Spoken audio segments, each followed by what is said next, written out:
Hello and welcome, one and all, but mostly one to one night onely. And because I like saying it clearly, one. Guys, this is the show where we take actors, writers, producers, game makers, and otherwise talented human beings, force them to sit down and talk to you, our wonderful community. I'm Amy Vorpahl, I'm your host for tonight, and I am wearing more sequins than I've ever worn in my entire life. Happy to be, thank you very much. Yes, please laugh or else I feel like I'm talking into a void, which I'm not on this show, so you can't do to me, Ivan.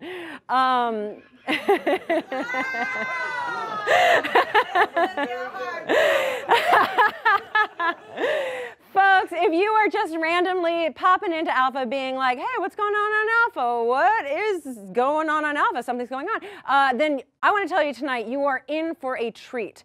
Later in the year, last year, Sagas of Sundry Season 2 madness dropped, and piles and stacks of you tuned in to watch all 8 episodes. This is what I like to call it a half RPG, half Jeff Probst style reality challenge show, focusing mainly on the story and acting. It bonded our friends that played strangers over their shared experience with their apartment buildings, their neuroses and issues, and most of all, their need for survival.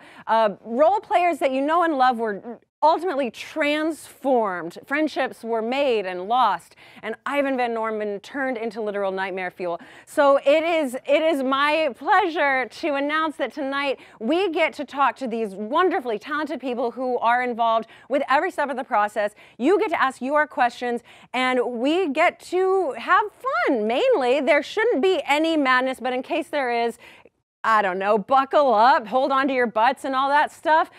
For now, welcome to One Night Only, Sagas of Sundry Madness.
Everybody.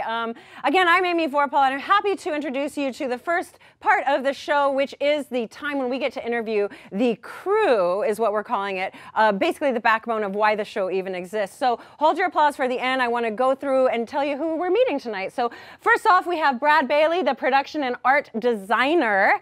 Then we have Denise Pantoja, the producer of the series, Adam Lawson, our director, and Ivan Van Norman, the storyteller slash creative director slash a lot of other things that none of you would ever know, so we picked a hyphenate before the show, and it's Sparkle Happy Bunny Friend. And we're sticking with it.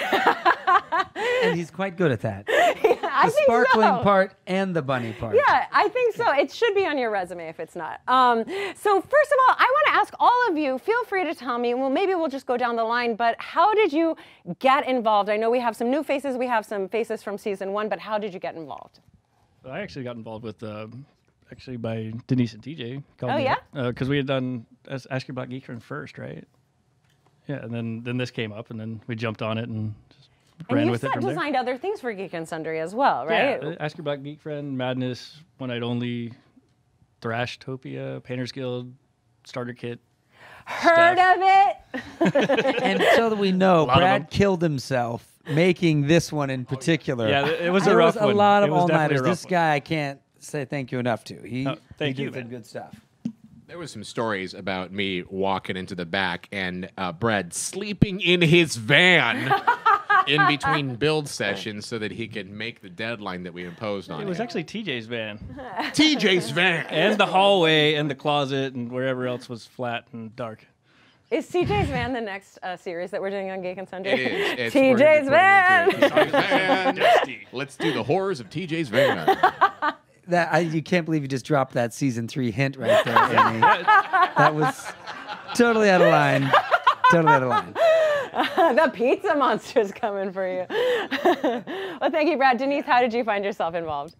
Well, I was actually brought in by TJ Rotel, who is head I've of heard production. of him, yeah. He's got a van, apparently. Yeah, he's the van owner, but he's also head of production over at Geek and Sundry. And I was originally brought out to produce Thrashtopia, which we started in August. And unfortunately, the previous producer for Sagas of Sundry, Tracy King, did a great job on the first season, but she was booked for something else.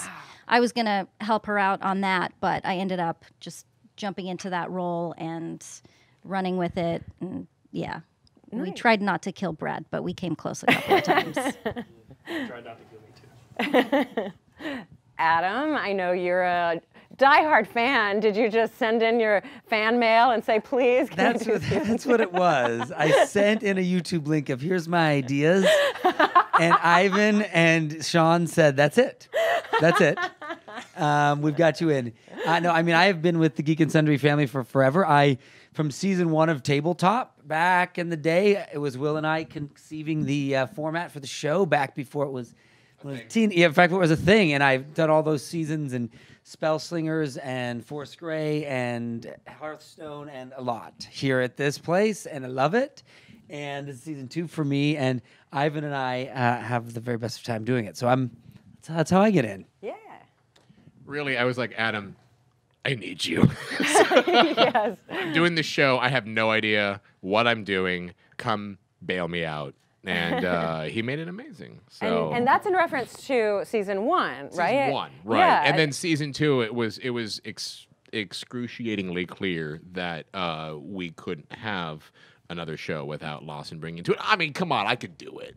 But no. No, I agree that after season 1, it was very apparent that this is the team. No, Adam literally brings a expertise, skill, and look to the season and the entire Sagas of Sundry that it would be impossible to replicate without his ability to be able to bring his awesome team, and more definitely, like, this man cracks the whip like nobody cracks the whip when it comes to making sure that a story is being delivered in the way that it should be done. So, no. I mean, everyone celebrates the storyteller as far as bringing the story goes, but it would not be Sagas of Sundry without Adam. So, yeah, seriously. Very, very nice. I also love that while we were showing the intro, you guys still had more comments about it and the kind of notes you were giving each other. Like, it just doesn't stop. It just doesn't stop. It doesn't stop. You're like, oh, can we make this 1%, even 1% better? No, I was telling them that I was initially very worried about some of the props that we had for this season, that they weren't as visually whiz-bang, crack-a-boom-doom as they were for season 1, but how he was able to utilize mostly the notes, that a lot of the stuff that I wrote like the day before shooting really looked like it had an institutionalized look that really made the notes that the Guardian had made or kept on each of the characters. Yeah, the notes that the Guardian had made. They're in your handwriting? They're in my handwriting, Classic. my terrible handwriting. And that ended up being like the thing that really made it look, thankfully my handwriting is terrifying. Yeah, agree. So, I'm sorry. Did I answer my question at all? Well, I think I know the answer. Is that how you came into this? Is that you've been prepping for this your entire life? This is kind of where came up with the show. You were always meant to be. Yeah, you're part of the Geek and Sundry family, and you've been doing this kind of shit forever. Great. Brad,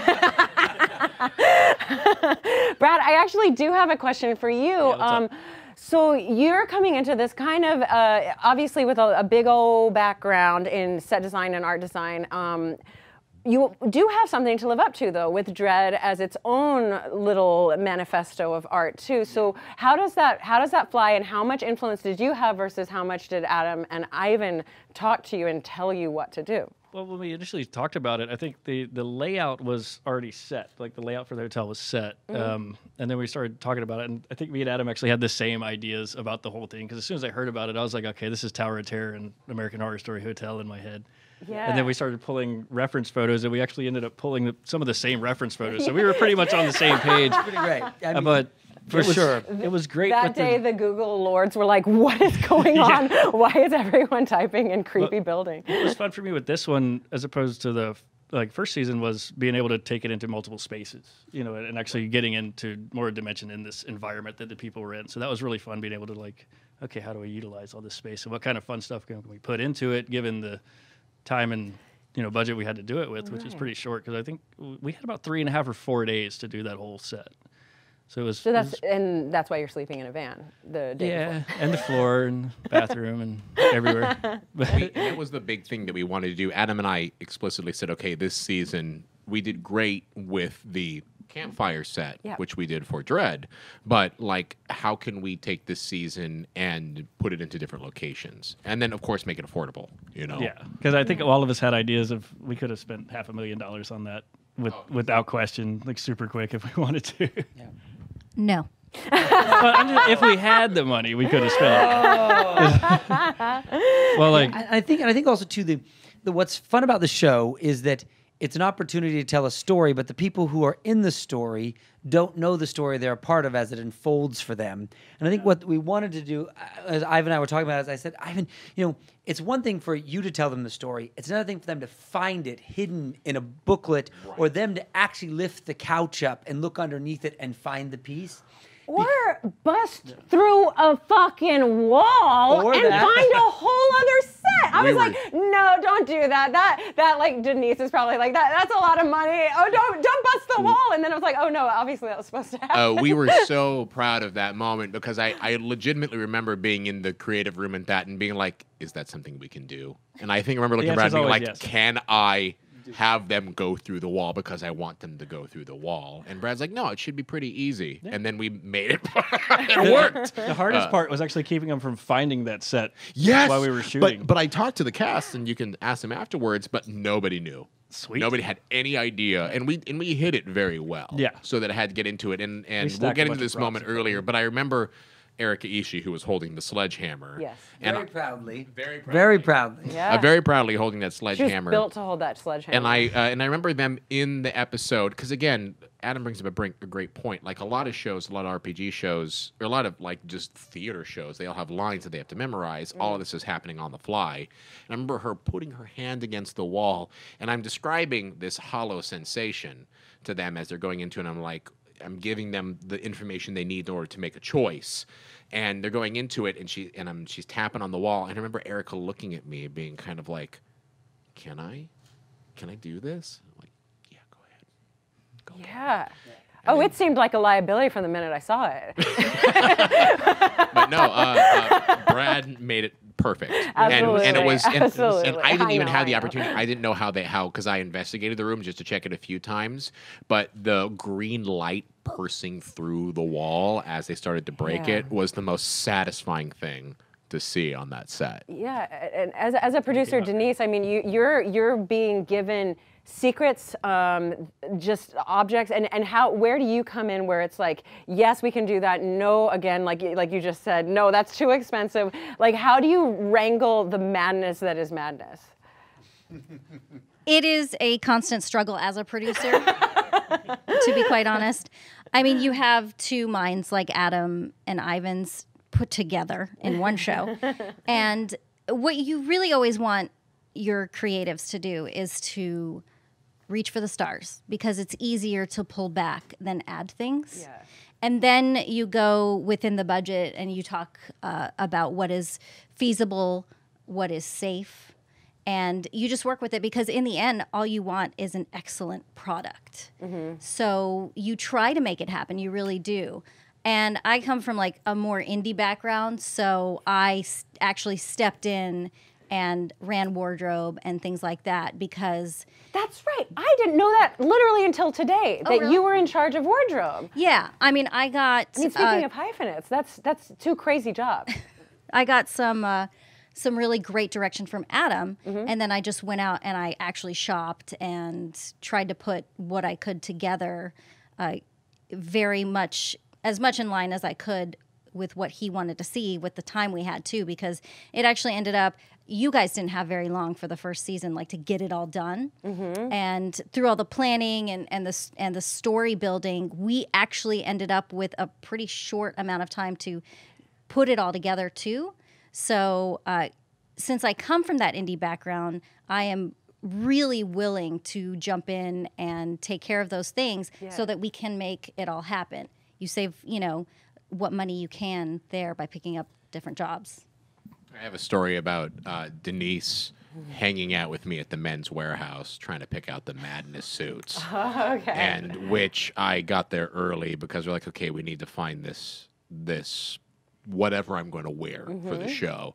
And I'm picking everything out and putting it together. I'm like, Denise, this looks really good. Let's do this. It costs this much. And she's like, Yeah. And of course, at the same time, my toddler's running around causing hell inside of the Men's Warehouse all at the same time.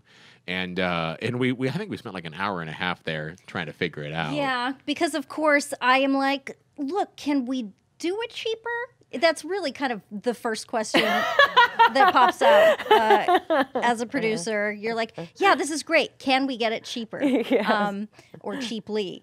And we did. We went through a bunch of stuff, but it was such a star. I mean, I was like, damn it, Ivan's been there for half an hour. This is bad news. He's going to find something really good, and I'm going to have to tell him no. Yeah. He's a character. It was such a star piece that we really had to work it out and make it happen. Right.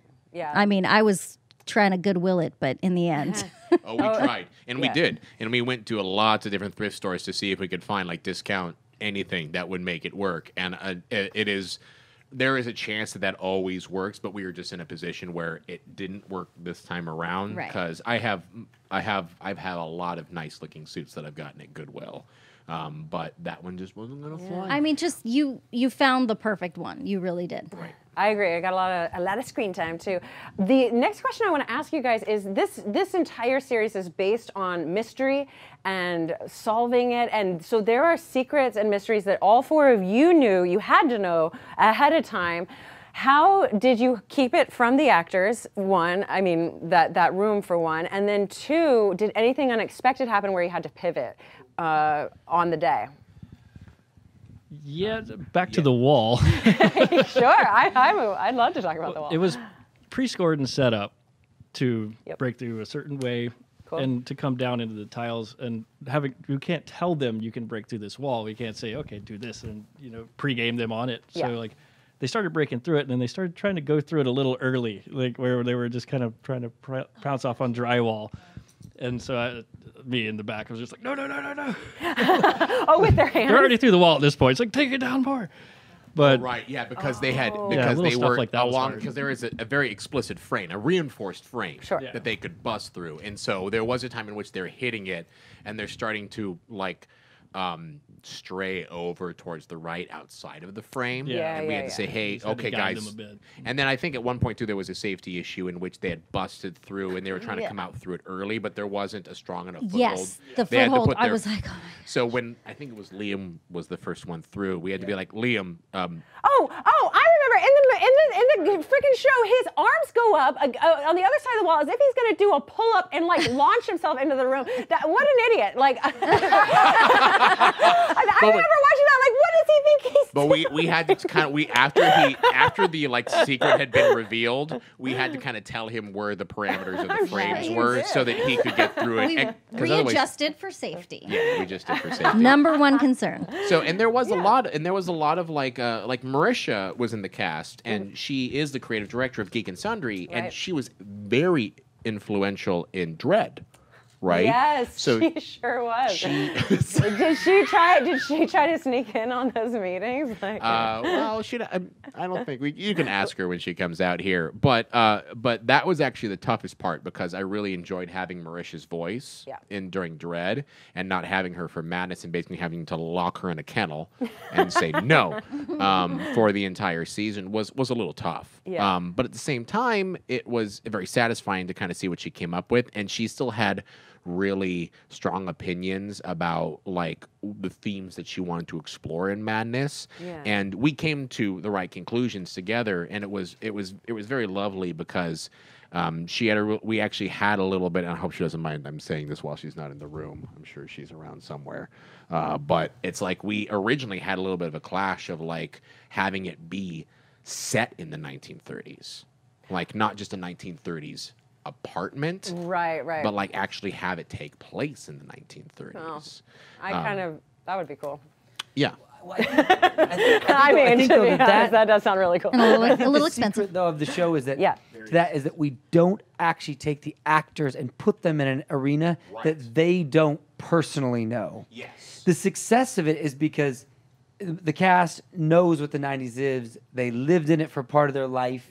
And as a result, they aren't like faux acting where they're like, oh, in the 30s, how would I be in the 30s? They don't know how they'd be in the 30s because they never lived there. Sure. And now it gets into this LARPing effect versus this is just my own wheelhouse. I'm not inventing an imaginary era. Right. I'm living in my own experiences. And with the time frame that we had, having them, because a lot of people who usually do that kind of period acting, they have 6 months to research. We didn't have that time. Right, You know, right. and so having them have to not have a filter to go through would add milliseconds of reaction time, which for me is extremely important when you're reacting on set.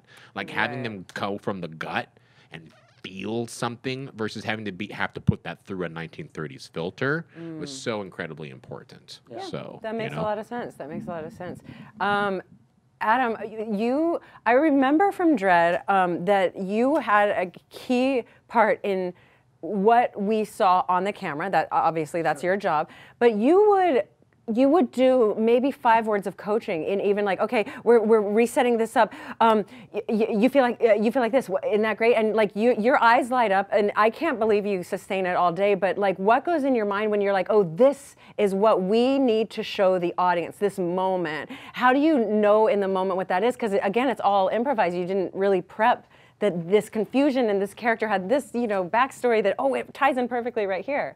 I think it comes from 2 parts. One is that Ivan and I have gone through the story in intimate detail of where it's going to go and what we want to craft with it. And then, I'm watching it through all 6 of the cameras at the same time, and as you're seeing it, you're writing you're writing the TV show in your mind, right? And so as a character completes an arc or a statement, you're mapping the show kind of because you already had the box built, you knew where it was going, and then now you're painting it as you guys begin to talk, the talent begin to talk, and as Ivan brings up things and he pushes them places. And so I feel like that aspect of it comes from being fully prepared in it and then fully present when it's going on, right?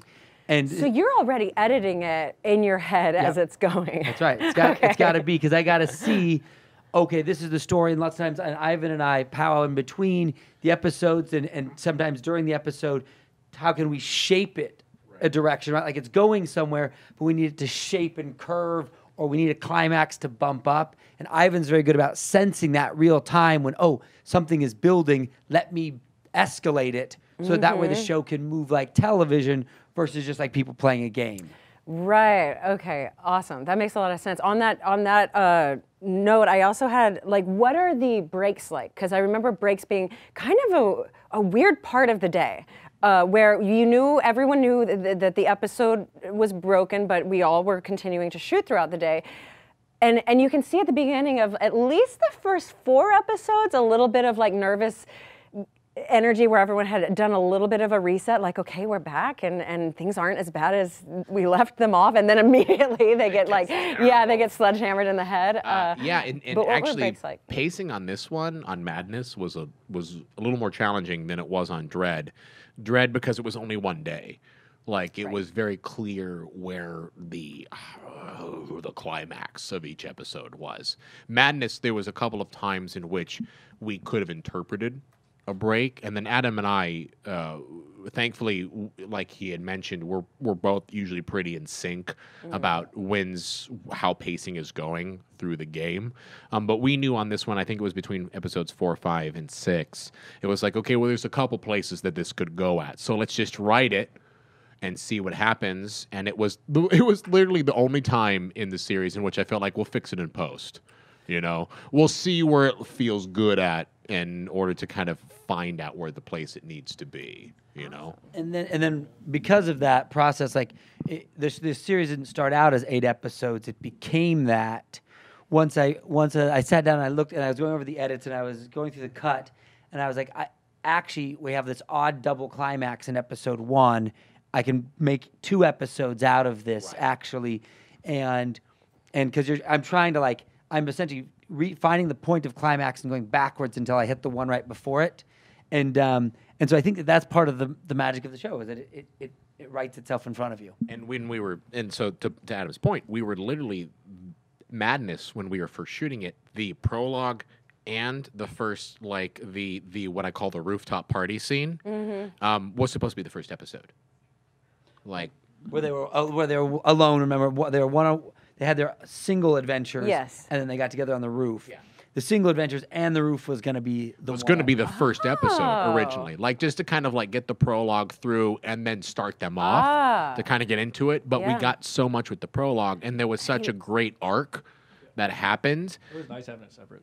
Yeah, it was very nice having it separate, and we were obviously delighted that we had enough that we could make it like a clean break to make that prologue, give it like the full punch of being able to deliver all of that in a single episode. That's amazing. Brad, you're as a production designer, your design for the windows made it onto the shirt. Congratulations. The door windows. Oh, the door. I'm sorry. Yes, the door. So that's so effing cool. I'm pretty stoked on that. Yeah, that's really cool. This I don't know if any of you see this design. Anyway, yeah, there you go. The door design is now the shirt, the insignia for the actual show. If you're going through a rewatch. Are there any Easter eggs or other things that you put a certain Brad touch on that we should look out for? Oh, in the show? Yeah. That set you designed?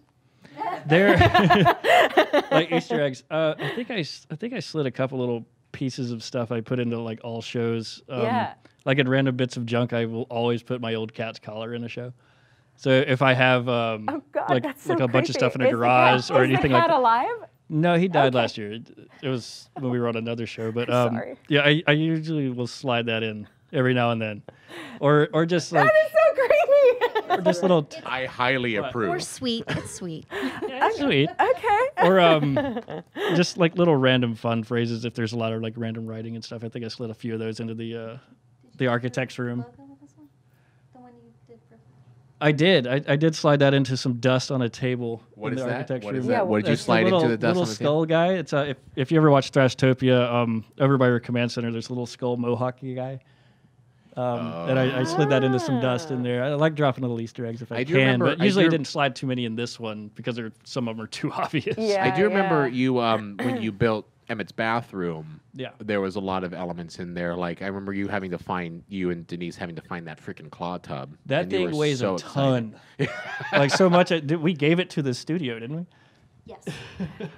Thank you, Craigslist. Wow. Because I didn't think I was going to be able to find that, and it was because it's such a specific look, clawfoot tubs, and yeah, oh my gosh, it was super heavy, but yes, But it needed that, it needed that so that when our actress, when she came out of the bathtub, and then when Liam was lying in it, it had that old, heavy, dusty, rugged, messy weight to it.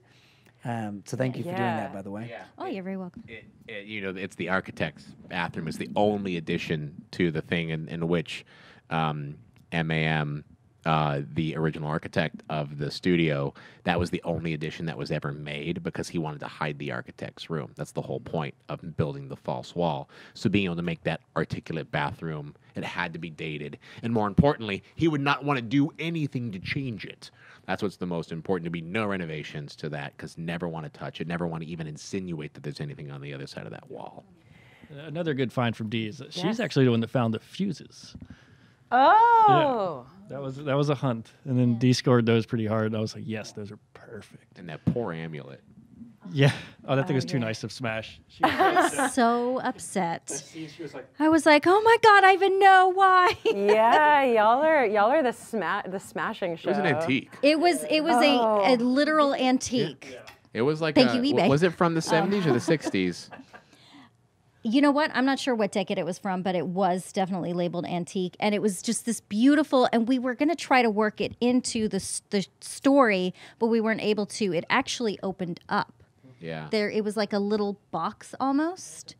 So the beautiful part was the cover. Yeah. And we were going to try and get it, We were going to put a note into it somewhere, but Yeah, the we back were trying kept to get it falling off. monogrammed, yeah. And there was no way to be able to make it so that it could be organic, to be able to Yeah. find a discovery on it, because the back just kept popping off Right. so Gotcha. Easily. So things you don't know. Well, one last question before we bring out the actors who got to play in your world. Whose effed up idea was it for Jenga Tower #2? That one. Okay. Of course. Sorry. When he brought that up, he should have had a monocle just twisting a mustache. He was like, we're going to do this. And then we're going to cut some into thirds. It started actually, the original vision was it just went like this at an angle. I bet. This whole back and forth. Worse. It was just a leaning tower of pizza, Yeah. I have to build those but, things, but man. the build was difficult. And I actually had so many other terrible plans for that tower. I wanted to originally say, hey, Brad, can you put blood packets inside of it Yes, so that when I you can. pulled it and it would drip blood? Or can we put a, this is an idea that never made it just because in the post situation it's terrible. I wanted to put a tiny speaker that was hollowed out in one of the blocks. So that in would've one of the blocks, we would hollow it out. We put a speaker into it, Yeah. and we'd have it in loop, just saying tongues over and over Jeez. again. Okay. So that Could've when they done would that lean too. in to pull, but it's so bad for TV. Yeah, It doesn't yeah. make any sense because sync issues are terrible and Right, it doesn't right, make right. sense. It's great for an experiential, like putting it on the table with your friends, but as a show, it just doesn't work. But I was like, Adam, let me do it. Yeah. TV, it can't just be fun for them. The blood would have been fun. Yeah, perfect. Thank you so much, you guys. And thank you once again to you folks in our community. You have written, you have drawn, and we have listened and seen. You have come up with art, tattoos, crochet, much, much more, and we have seen them all on Twitter. We're going to show a fan sizzle reel of all of the things that we have gleamed from you guys. And before we go to it, I do want to remind you that apologies if we missed you. Apologies if we didn't quite get to you. If you once again want us to see it, we all will look at it. We love it so much.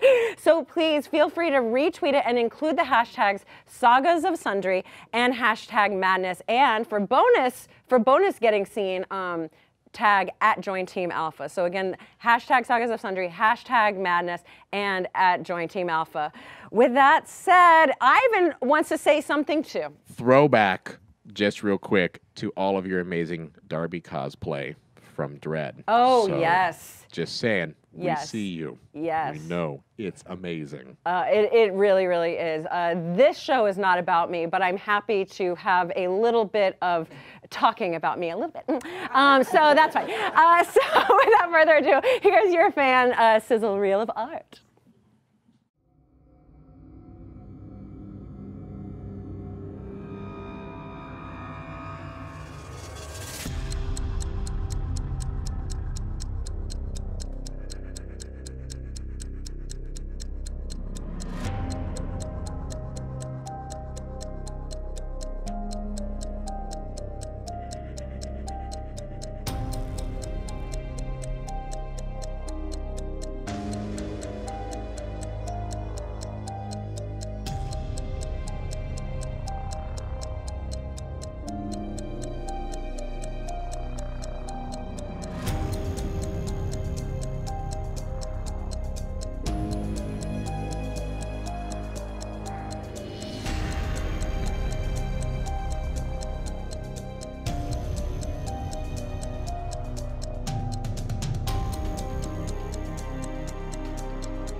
Hello, thank you once again so much. I wish you could have heard the squeals of delight, literal screams and screeches. It was a barnyard. Well, yeah, there's an example. Because all of us are here now from the entire Saga of Sundry Season 2 madness, and I have to say, y'all look good. y'all clean up really, really nice. Let me, without further ado, introduce who we're meeting tonight. So first off, we have Marisha Ray playing Abigail, aka Kathy.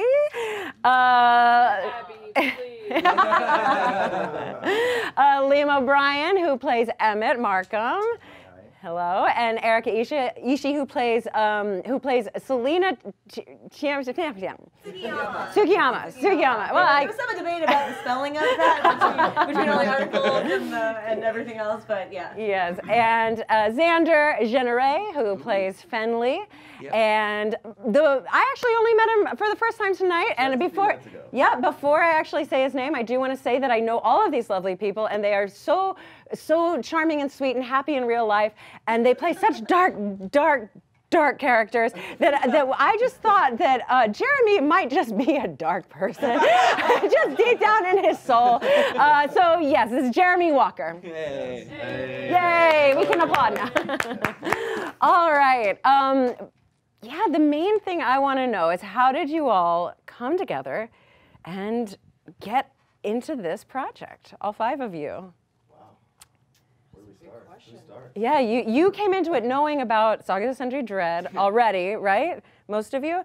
And then, so someone said you for Madness. And so Ivan sat me down and said he might have concerns. Because he was like, look, I don't want to promise anything, but I might have. Tell me I'm wrong. And you're right. You were completely right too, because I'm just like on camera for all my hosting in Geek and Sundry. I'm just really bubbly and happy, and they were really concerned that I wouldn't be able to do horror. And we needed you to be dark. Yeah, that I couldn't we go needed dark. you, and like I said all the time, I needed you to make the hard choice, and I just wanted you. I wanted you to have the opportunity to be able to say, yes, I can make the hard choice, and you did. And honestly, your name got your name was brought up several times, and it was one of those where it was like, oh man, it'd be great. Can't you do it? Can't you do it? Can't you do it? Yeah. And we just decided to be like, I'm gonna cuss, so just heads up ahead. Like, fuck it, let's do it. Let's get Erika in here. Let's see what she can do. My sensibility. And but she yeah, killed I'm it. just so And she killed grateful it. that you took the risk. You know. killed it. You were definitely the wild card. You were like the underdog who ended up becoming one of my favorites of the series. So, yeah. So the key word in this is take risks, because you never know what's going to happen, because you might get Erika Ishii. Well said, well said. Well, I think I can talk a little bit about that too, because I knew Ivan from our stints on reality TV from King of the Nerds. But we'd done tabletop stuff together, and I do another show called Dungeon Master out here, and so I think you had seen kind of what I can do in a role play scenario and with LARPing. But I'm just so grateful that you were able to pull me in for this, because this was unlike anything I've ever done before, and yeah. And Xander, I to be completely fair, I completely depended on you to be able to carry the story in a role-playing way, because you're so good at reading pacing, and the only other person who really did that in a significant way to where I could see it outside of the storyteller was Mercer. You know, Mercer on Dread 1 100% was great about reading the pacing and telling the story, and you 100, and I knew that with you. I was like, if anyone's going to carry the story, it's going to be Xander. It's multiple RPGs that I've played with Xander. In each case, his character is the one that's like sort of the linchpin that's like moving the story. You just want to be the center of attention. Which is the point of where, that's why I wanted you to start. And that's why I wanted you to host the rooftop party. It's a soiree. Just kidding. Rooftop extravaganza. Yeah. Thank you. I feel like you guys were like the shoo-ins, like. Right. I feel like you guys were like the. I mean, we know them duh, from like the tiny like project roll me, it's hard to roll me hard, Yeah. roll it important, yeah, Crit roll. important dice, yeah. Yeah. Well, I kind of reached a point halfway through, and I was being kind of typical non-decisive Marisha, and Ivan was like, "Do you want to be in the series, or do you want to like help me with the story? You're very passionate about H.P. Lovecraft and the way you see this. What do you want?" And I was like. And I was like, "You decide for me." I did, yeah. And I was like, because I was torn, because I was like, I care, but I want to be in it, but I don't know. I was like, you do it. You make the choice. So then you decided for me, which meant after a certain point, I helped in production, especially like logistically for a while and kind of thematically. And then there was a certain point where I had to completely just detach and let it go. I cut you off so hard. Yeah, you did. Yeah. I can quit anytime. And Liam came to us not because of any of us. Like, I love you. You're one of my best friends, but I did not suggest you. Liam knows that It was Adam. I did. It was Adam Lawson. Yeah. I had your back. Liam and I did a movie together. We have some street history here. I wasn't gonna let him go down. What was the movie? Yeah. Can you talk about it? It was called Independence Day. And it was called the Phoenix Incident. And we did some running from aliens in the desert. I And didn't know you did Phoenix Incident with yeah. Keith. That is correct. Oh my Yeah. That gosh. is correct. spent a lot of time in the desert. We did. Yeah. Yeah. Most of us came back alive. Yes, that was part of our first meetings over there. Yeah. So. And to be honest, it's like we knew we were doing a Lovecraftian, dark, psychological horror RPG, and I was like, Liam. Yeah. Hey, Liam, are you available? I'm a very happy person. Said no one ever.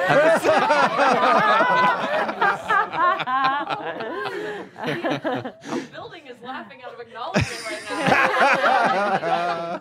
Well, I'll credit Adam for me being a part of the show because, as many of you know, this was like my intro in RPG, which was like what an intro in RPG, thanks to this guy. And Adam and I worked together on Escape the Night season 1. Was season 1, right? Yeah, season 1. And it was just an incredible experience. You know, he's such a great director, and it was like he brought me on, and we tested one other show, and Ivan was GM, and he's like, listen, this is I think the one that's going to be good for you. He's like, I was like, well, I don't really know this world really, you know, but he's like, you're an actor, just act, you know. It's like being in a play for 12 to 15 hours straight. And I was like, that sounds pretty awesome. Why not do it? And man, And you knocked it out of the park. yeah, He did. And what I loved about Jeremy that he brought to the table was that I wanted this sort of charismatic character to come into play who had this charm and wit and kind of a ladies' man energy to the table that we didn't have in season 1, right? And What's up, and I almost thought you were going to say that we don't have in Geek and Sundry. well, you do now. that's also true. That is also true. Continue. Yes, that is also true. But and so I wanted that kind of charisma, and he just had that so much. And I was like, Jeremy, how can I convince you to try this thing and get you in? And so, thank you, Jeremy. Hey, thank you. And when Adam brought you to go meet with Jeremy, it was very clear, even from the first minute that I was talking, that he got it.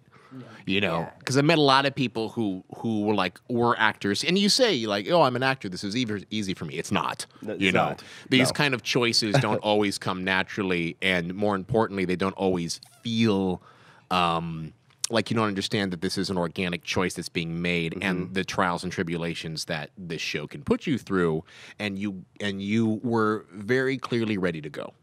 You know. Well, I appreciate that. I mean, I'm so happy to have done it and just made this connection with all of you in this community, and it's just been incredible.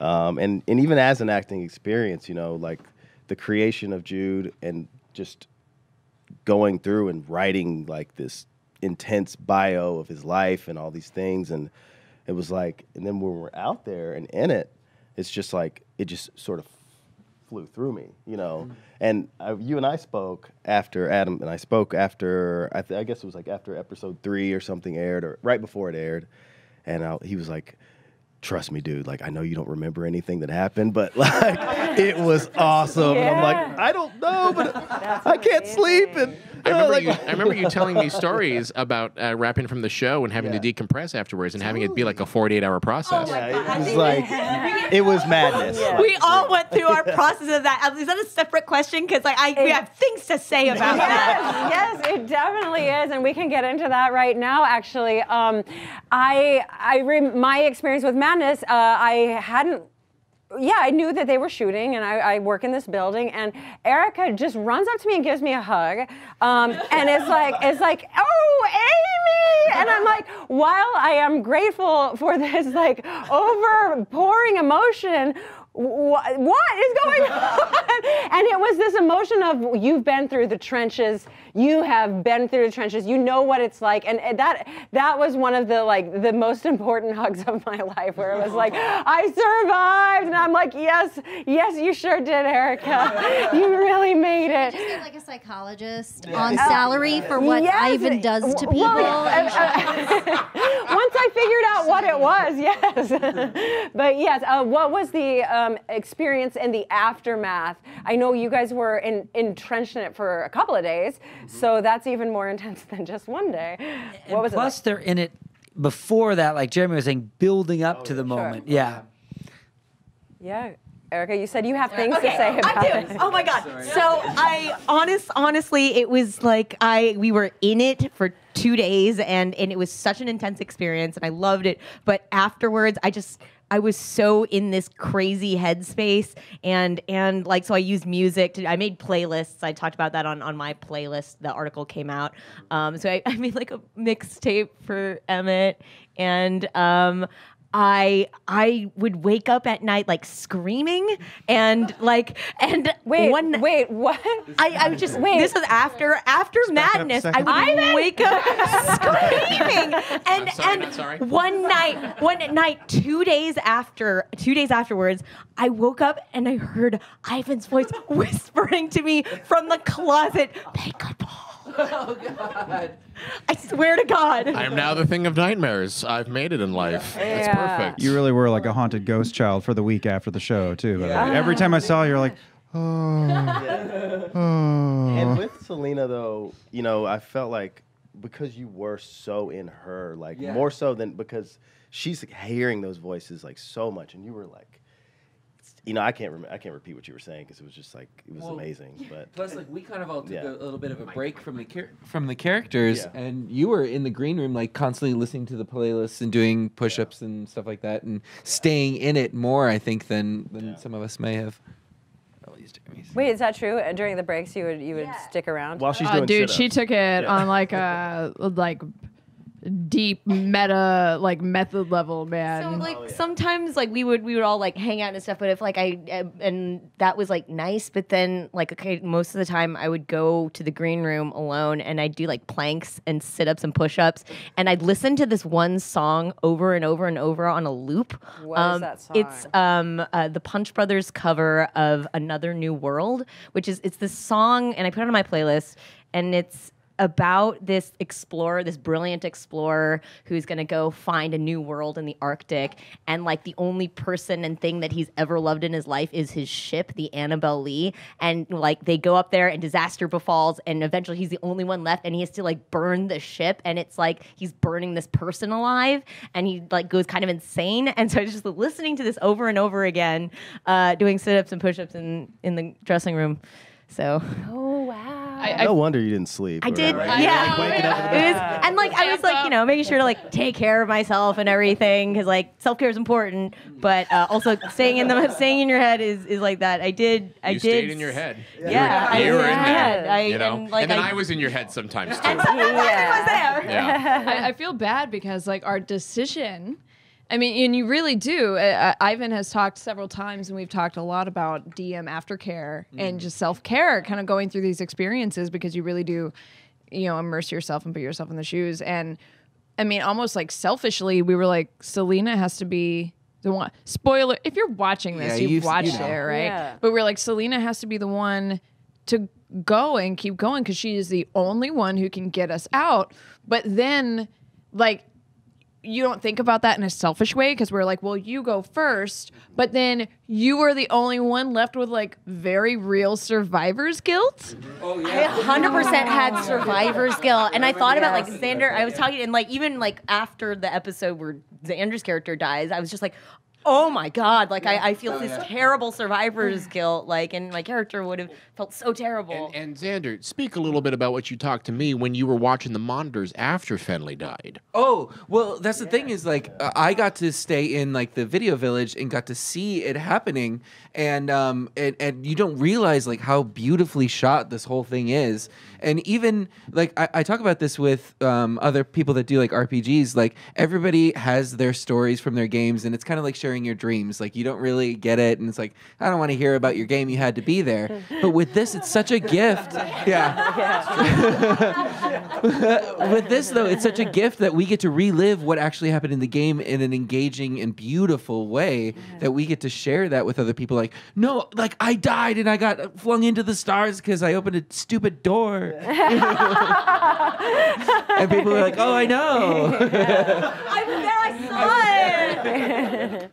Liam, did the show have any lasting after effects for you? Yeah, I mean, Ivan asked me just to come play Jenga.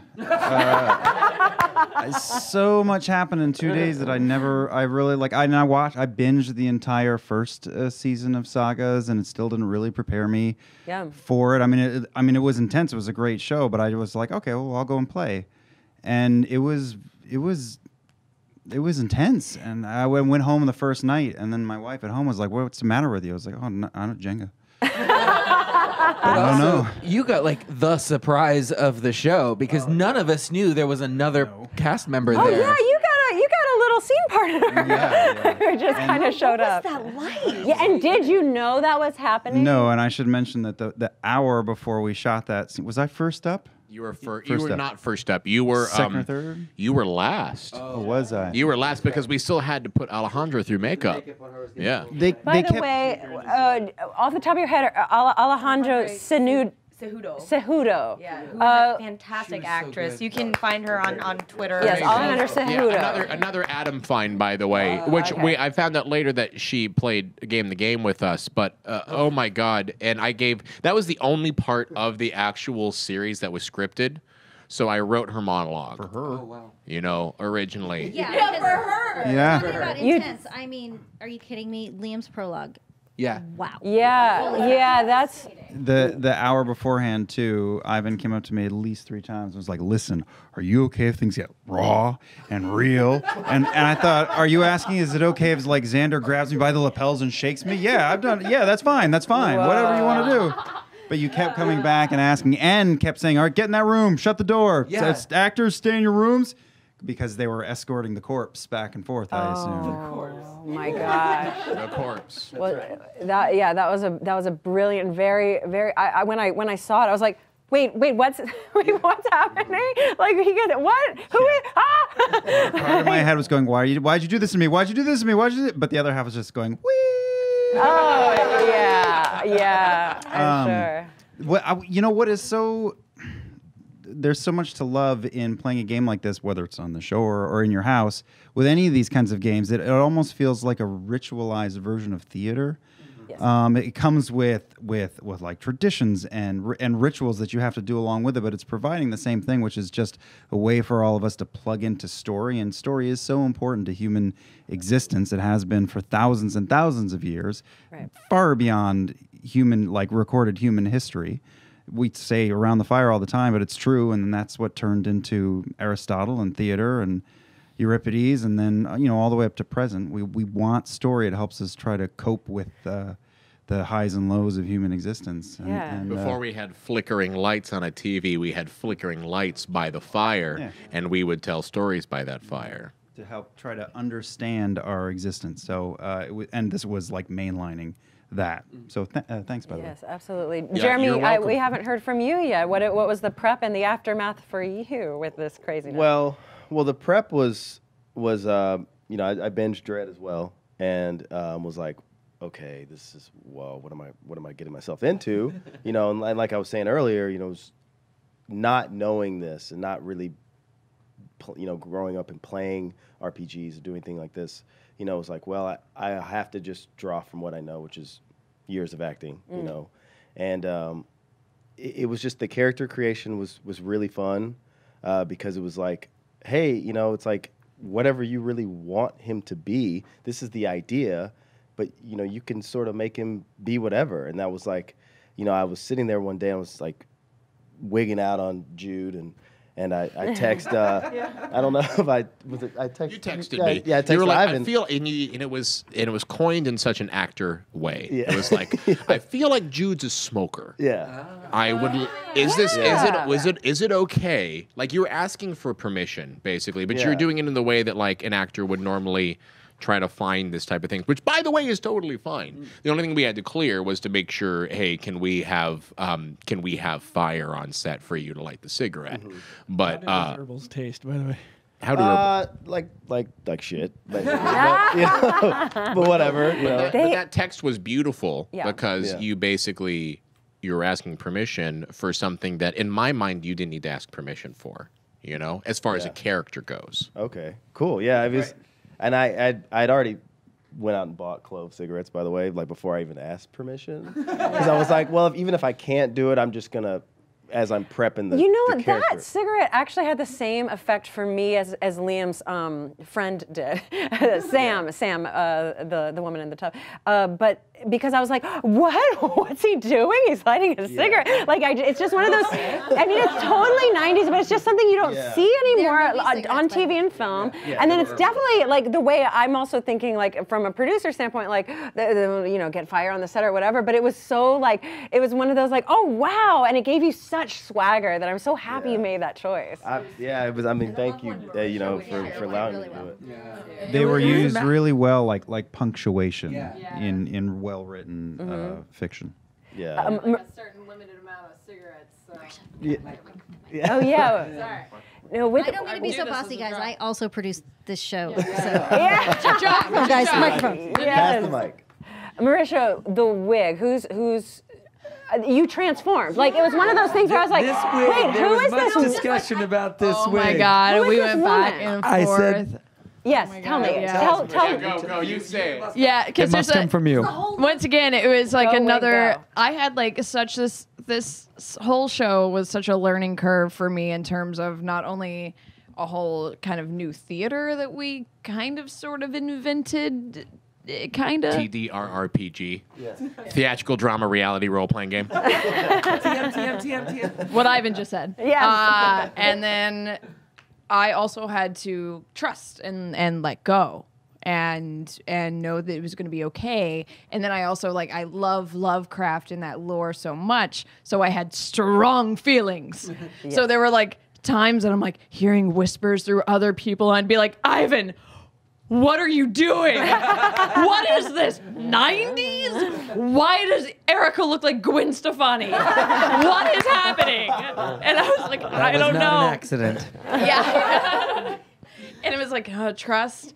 And then we kind of had this like actress thing, but we were like, kind of part of the transformation was we were like the Geek and Sundry audience knows Marisha, me.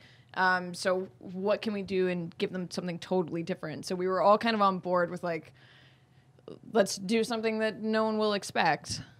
Yeah, I mean, and I knew that too. It's like, okay, and I wanted, of course, it to come from you because all character creation should come from what you're interested in doing. So when you made this choice of like, I feel like Abigail's really, she's dark and she's got some of these deep-seated kind of like anger issues inside of him. And when you talked about the wig, I was like, yes, okay, let's take it in a whole new direction. And I remember you explicitly were talking about, Keyleth is very bubbly. She's the glue that brings people together. Did you just call me Keyleth? Keyleth, yeah. Well, I know you said Keyleth. You are referencing Keyleth. I am because I said you explicitly That was said accurate. Keyleth is very bubbly and she's the glue that brings things together. I want to do something totally different. Right. I want to go into the opposite direction. I'm like, okay, what is that direction? Yeah. And then we came into it. and then we kind of let you discover who Abigail was going to be. She's a weird cross section though, because we wanted. We decided that her backstory was going to be this girl kind of trying to come to Los Angeles from middle America town, nothing I can relate to, and trying to make it, but also someone who was fabulous, but also gritty and dark and gothy and gave zero fucks. Yeah. So it was like, where's that cross section between this is who I am and who I want to be, but also fuck all of y'all if you don't like it. Badass and vulnerable. Yeah, I think is how I describe her. And just so people know about the story of the wig, that wig that you wore on set, you got like the night before. Yes. Yeah. Well, Oh, because yeah. I got a shorter one, and then they were like, "No, we don't like it. It's too Catherine Zeta-Jones," is what you said. So then I need to make you. I need to make you look amazing. Yeah. Is what I said. I need you to look amazing for this, and Yeah, I need you to feel two things, both violent and vulnerable. Yeah, and I will get you there. Adam and I, we had a private powwow. We're like, "What do you think about the wig?" Because you sent us photos, and we looked at it together like, Oh my God. No, okay. I love wigs so much. Like I have like 60 at home, and you have wig face, my friend. and the glory.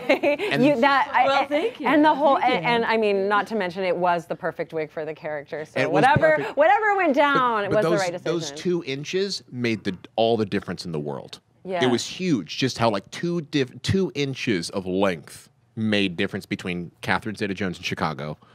And, Sure. and like Abigail, Yes, perfect. You know, I didn't feel like I was hanging out with you, behind the scenes. It was. I would have to remind myself. The makeup, there were 2 different makeup artists between day 1 and day 2. And on the second day, the makeup artist from the first day was showing pictures of, Marisha in costume to the second girl. And the girl was like, "Oh, so you want me to make this girl look like this girl?" And they're like, they're the same person. They're the same person. Yeah. They thought they So pulled it off of like unrecognizable. Instagram. It was like a makeup tutorial, and I was like, "Oh no, that's me. That was me yesterday." And they were like, Oh my gosh. "That was fun." Well, I want to actually now talk about a person who can't be here, to my chagrin, because I really wanted him to be here. And you guys don't even know that he did try so hard to get here, and between flights getting delayed and gigs and everything, he just couldn't. And that man is Darren DePaul.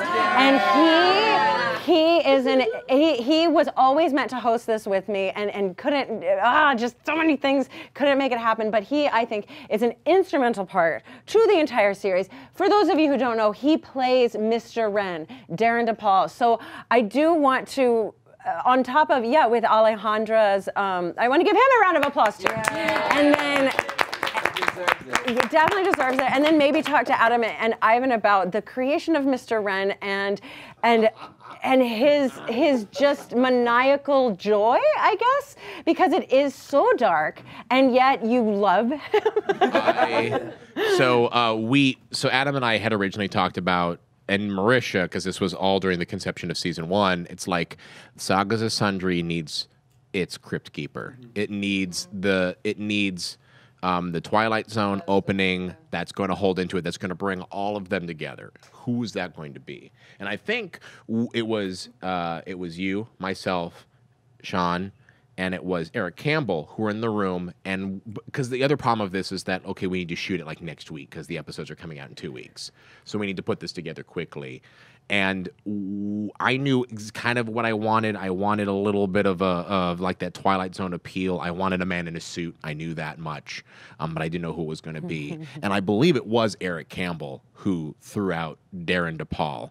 And because this is after us talking about 15 different names. And I think as soon as we said Darren DePaul, all of us went, duh! Yes. Of course! Yes. Why could it be anybody else? Yes. And it was like that call where, like, I think Marisha said, call him, see if he's available. And Eric, I remember the look on his face, the poor man. I remember looking at his face and being like, oh God, okay. Like you could spot on Eric Campbell impression. And you could see that look in his face being like, oh, oh God, I hope he's available. And he was. Yes. He was. And then we didn't even know who Mr. Ren looked like until I had him in the makeup chair. And all I said is that, hey, can you bring a couple of suit options and maybe like a sports jacket, like some kind of smoking jacket? Bring that, you know? The smoking jacket. Yeah. Which was just important because I just imagined him like sniffer of brandy. Yep. Like telling the story. I had written all of his stuff out, and then it was since he got so excited about it, he took a pass on it as well too. And then I did another version onto it, and we got him on set, and we discovered this. And the makeup who was putting it together, we were kind of discovering, and I said, okay, I don't want Vincent Price, but I do want this like kind of ethereal figure. And he was telling me, it's like, okay, well, we can do this. I can do this glasses. I can do this glasses. I can do a pencil mustache. And I said, stop. Yeah. Pencil mustache. Yes. Give me John pencil Waters. mustache. Absolutely. I mean. And then I think I explicitly told her, I said, do Gomez Adams. But make it about an inch shorter. Well, I think his mouth is actually the most interesting part of his Mr. Ren. Like there are times when I'm like, how is his mouth doing that? And like I need a gif of him saying madness because it's like he's got about 20 more muscles in his mouth than any other human that I know. It was perfect. So, and Sean Becker and I were on set directing the day with Dredd. And I remember having this nervous, like, did I make the right choice? Did it go okay? And then he did his first take of the first one, and I peed myself. I didn't actually pee myself, but I nearly peed myself. Yeah. The delivery was so good. Friends. You can be yes. It was so good. And I was like, forever. And then I think Sean, and one of the things that I always remember he said too, it's like, I look forward to when we can do this. Like, we'll know if we can do this moment right now with Mr. Ren again in season 2, then I'll be happy. Nice. Remember him saying that. And then I remember feeling that same way when we shot Madness in your backyard with him. Yeah, we shot all those the Mr. Ren sequences in my backyard. Oh my gosh. Because gorgeous black backyard. Sometimes you do a production and you spend all the money on the production and go, shit, we need a garden to shoot out. Oh, my backyard. Just use my backyard. And, sometimes the best location just happens to have like an awesome Cthulhu fountain, though. I know. Yes, it's gorgeous. It worked out okay.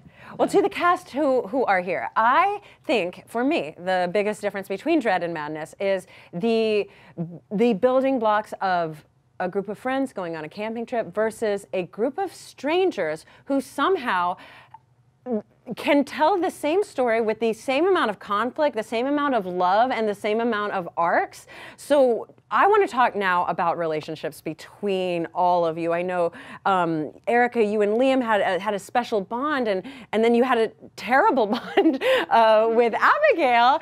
And then Jeremy, your relationship with Abby was definitely, like, there was something there clear from the start, and we got a little more down the road. And then Finley is just sweet. Alone forever. Alone forever, yes. But in the stars. But you were the glue for a long time. You were definitely the glue. And whether that was by design, but I think it was more just based on who Finley was. Yeah. I want to talk about that. So let's start off with Erika and Marisha. Did you guys make a choice to hate each other? No. Oh my God, it's so funny. Actually, it just comes out in the watch. It just kind of comes out. I had no idea until we were watching. I was like, "Ooh, I was mean." No, it's funny. I was a bad actor and it was game on. Fantastic moment. So Selena's just really, really awkward. I guess. I mean, she just doesn't socialize. She's not socialized, and then that's part of it. And then part of that is she intentionally does try to keep a wall up to keep people out. But it's funny because in my original questionnaire, do you remember one of the questions for the questionnaires you sent us was, have you seen anybody else in the building before? And do you remember what my answer was? Yeah. No, she was onto it. So Selena's whole part, and because she was the person who's been in the building besides Jude, she'd been in the person the longest, and in her mind, she had dirt on everybody. But this is in her mind, you know? In her mind, she knew everybody's secrets because she's Mrs. Know-It-All, and it was her way of protecting herself from everyone else's relationships. So, yeah, no, it was. It was like you saw Jude and Abigail in flagrante delicto. Right, but also, do you remember what the answer specifically was? Like, if I knew anybody else or talked to anybody else? I don't remember that part. No. It was the cute girl from the mailroom. I'll take it. Yeah, no, I do remember that because I was like, is there anyone you're interested in? And yeah, and you did. And you were like, yes, I do remember that because you had some connection. We tried to tie those together a little bit because there was an element of Selena being like confused about what, like, am I attracted? Am I not? Is weird things emotions? Do I like her? And so I guess, verbally pulled your hair. Wow. And I was such a bitch in return. Yes, Marisha, you started it. Yeah, I did. Yeah. I watched that and I was like, this is going to be important for when I interview them, but you started No, it. Abby does not do well with any type of criticism at all. And it was just such an awkward thing to say, and it just like came out of Selena's mouth. But like my favorite part about that was like by the end, and like people on Twitter called it out too. She calls Abigail our girl Abby. Yeah. And stuff that's our girl. Yeah, I remember was like one of my favorite arcs. The first, it was like our first break in shooting, and then Liam comes out. And I remember, and he comes out we're like all in the green room, and you're just like, you look at Marisha, and you look at me, and you're like, you guys are assholes. It was like so perfect. Yeah, it was like, you guys are assholes. Well, I remember at the end of the first episode when the cops came. Yeah. And like Jude and I are the ones with like, we're not cool with cops. And then we have good old Finley being our face man. Okay. I wanted to talk about this though. Okay, so it came out a little bit with his backstory of the abusive ex-boyfriend, and in my mind, Finley got out of that situation by reaching out to people, and like the police had helped him, and like he went to a shelter and stuff like that, and so he had this good relationship with police, and so he's just like, they're here to help. Oh boy. Circle. Yeah. They yelled cut and they were like, okay, that's episode 1 in the can. And me and Jeremy were both like, what the fuck, Xander? I was like, what the fuck? And he was like, I don't know. Was that the wrong thing? And we're like, no, it just makes things complicated. The edit with like the face palm, Jeremy's face palm. Was and like Liam called it out first, like, and he's like, I don't think these guys are cops. That's one of my favorite moments. Yeah. The not cops. Yeah. The not cops. So good. Yeah, there was a lot in that whole cop thing that needed to. That was a big fuzzy area of who knows where this is going to go. Yeah. And I was delighted that we all came to the decisions that we came to. So. Well, you can plan a lot, I think, but in games like this, it's like there's your plan and then what actually happens. Like, I didn't do anything. Nothing went the way I thought it would in this game. I thought I was going to be. First of all, I thought I was going to be. I'm going to be the the mostly well-adjusted guy who falls into hell. He's just a normal guy. And then from my prologue, I just had to go, no, I'm crazy, actually. I'm actually crazy. So that's what we're doing instead. Yeah. And I also said to myself going in, like, with everything that's going on with his backstory, he doesn't want to, he's going to be a loner. Whatever happens here, he's going to be a loner. So the whole time things started, whatever was happening, I was like, no, I'm alone. Oh, hi. Yeah. Yes. It was so shocking, and so much happened in 2 days of shooting around a Jenga tower. Yes. It was really surprising. That's the beautiful thing about red herrings, is that sometimes when you're building out good horror, you literally build red herrings into storylines to throw people off their guard. Yeah. One thing, we talked about permissions. You're talking about permissions. So a couple of nights before we shot, I texted Ivan and I said, like, hey, can we go over boundaries with people? Because I'm like 100% comfortable with anything, like verbal, physical, like I have no limits. But I want to make sure that everybody else in this improv exercise that we're doing also feels the same.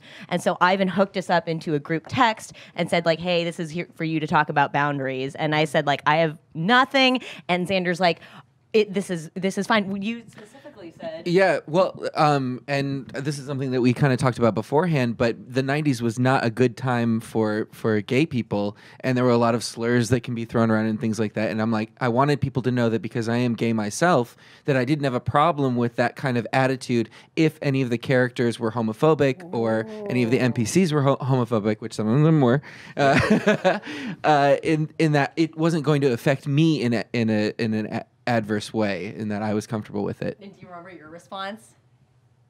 Probably in classic me fashion, I was like, I'm game, bring it. Yeah, you're Yeah. like, limits? What are those? What are limits? Yeah. And both of us like wrote a novel in text form. Yeah. Just like, And we're artists. I think I was like, bring it on or something like that. Yeah. You said literally like, bring it on. Yeah. You said, bring it on. And then I realized It's a microphone. I realized I was just looking back at the text thread and I realized Liam never answered. You didn't answer.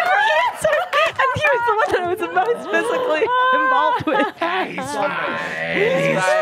You didn't get consent. Oh no. I was obviously not on this text thread. Well, and Jeremy and I, we ended up talking the night before for like a good 30 minutes or so because we knew we were going to be going into this with like a background, with a backstory. So it was like, where do we lie? What does this even like mean to you? Yeah. And we kind of mutually agreed that I was a bad idea. Yeah. And I was like, Well, I think we were both bad ideas for each other. 100%. Yeah. But at first. At first. Yeah. Yeah. But I will say this though, you know, I'm giving so much love and credit to you, Mauricio, because like, yeah, I not only did we talk about our characters, but I was like, what do I do? Like, I don't, you know, I've never done this. Like, you know, you're like, and you were just like, you got it. Like, and we didn't even really know each other. We met with like 2 days before. Yeah. And you were like, you were just like, gave me this good feeling of confidence there that like, listen, like if you just trust your instincts and trust yourself and trust your acting ability,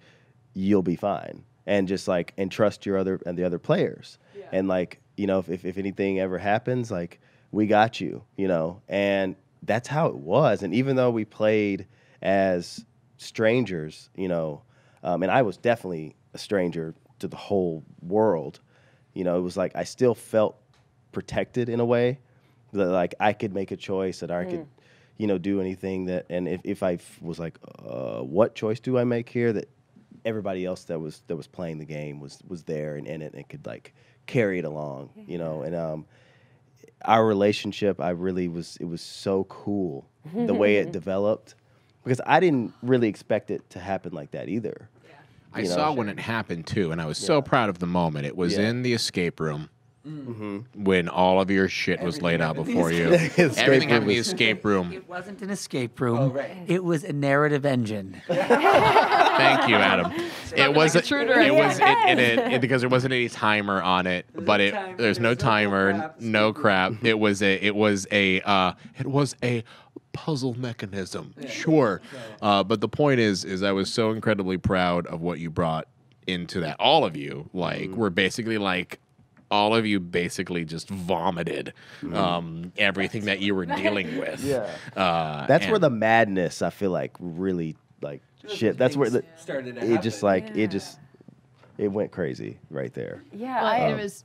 Oh, sorry. No, please. As I say, it was funny because I'm so glad in hindsight that you took my talk as encouraging, because on my end, I was thinking it's like convincing someone that they're about to just like take a cult initiation, but it's gonna be okay. Like that's kind of what it felt like, because I'm like, it's gonna be weird and we're all gonna like get into it.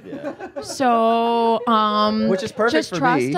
Trust it. And it was like trying to be like, it's gonna be a trust fall moment and we got you, man. Yeah, and that's how it was. And I've been to enough hippie festivals to say like, all right, that sounds good. Yeah. That's fantastic. I can do this. Jumping off of that, I think one of the reasons that these things are so fun to do and such beautiful or crazy moments happen is that it's like it's like the best moments you have in rehearsal as an actor, because when you're rehearsing, you throw yourself into it, but then you totally break character and go like, between moments, and you allow yourself those little like pressure releases, and you're like, well, I'm just trying something.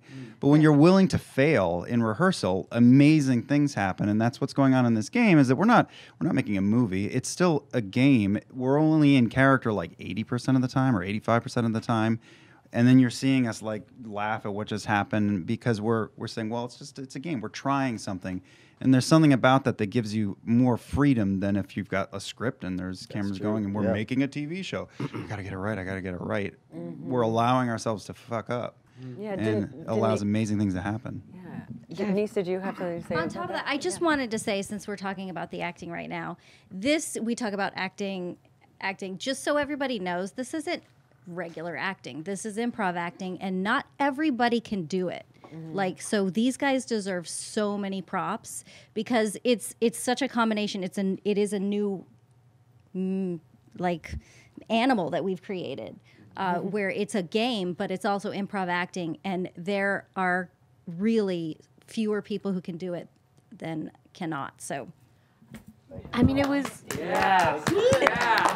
it was so insane because like everybody was so deep into their characters that they could like react to literally anything as their characters. They could react to like somebody coming out of the shower that they had no idea was in there, or like solving puzzles together in character, or just like at every single moment, like we just were in their heads so much that we knew what to do. And to Liam's point, so even amazing. if you're laughing at things, whatever, back and forth, whatever's going on, the fact that you can always go back and then immediately like feel things like as your characters immediately, like snap right the F back into it is mind-boggling. Real quick on that too, I was a little bit nervous because I had a conversation with Ivan about like, how are you in like scary situations or whatever, and my defense mechanism is sarcastic comments, and so I'm like, if I can make people laugh, it diffuses the tension, and then it's not scary anymore.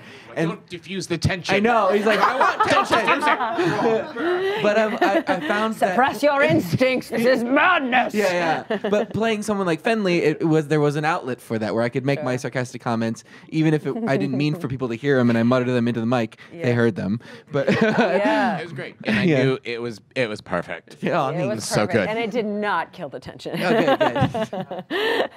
Well, we're going to go into some of your questions, but before we do, I do want to ask our actors here.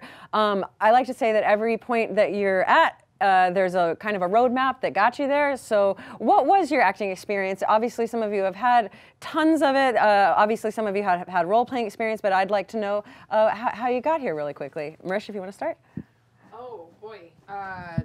Sure. Yeah. I mean, I went to college and then dropped out for acting, but had acted and done like performing arts and musical theater my whole life.